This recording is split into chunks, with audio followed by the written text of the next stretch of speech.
Stated changes required to transform the graph of y equals x squared into the graph of y equals 2 times x plus 3 squared minus 4. Now I'm going to start off by writing my standard form, which is y equals a x. And that is now where you have to decide if you're going to use plus h or minus h, as long as you know what you're doing. I'm going to stick with my plus h squared minus or plus k. So that's what I'm going to do. And now I'm going to rewrite the equation that they've given us underneath that. So I'm going to say y equals 2 times x plus 3 square minus 4. I'm now going to identify the values. So I'm going to say a equals 2, so we can see here straight away a equals 2. I can see that, and now if I wrote down this, then I have to use h equals 3. If this was negative h, then 3 supposed to be negative 3, because a negative 3 times a negative 3 will give you a negative h. So please make a positive h. So please make sure that you understand what you're writing down here. The last value is k equals negative 4. I might just do the negative over here. They say state the changes. So we're going to say a is 2, therefore we're going to say graph is dilated by factor 4 or by factor 2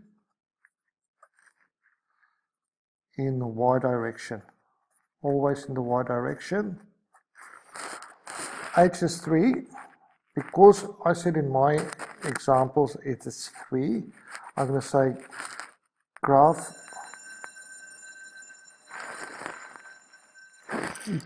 is translated 3 units, and I know if that is plus, if I'm working with plus, it's in the opposite direction, so it's going to be 3 units to, if that is plus 3, it's going to go in the negative direction, so it's to the left. And this is graph is translated 4 units, and because it's negative, it comes down. You have to use full sentences, spelling should be all good, and that is what you did. If you have said y equals a x minus h square plus k, and you still write down y equals 2 times x plus 3 squared minus 4, what you can then see is that h is then negative 3.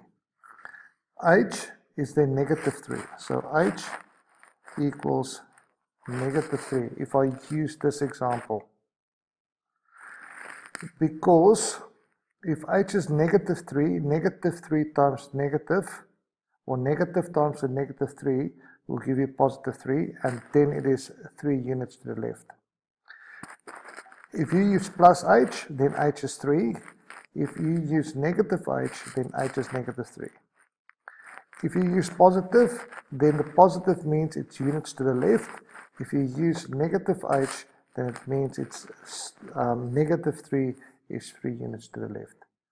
Any one of those two methods, it's fine, as long as this, positive and negative, matches up with whatever you've written here.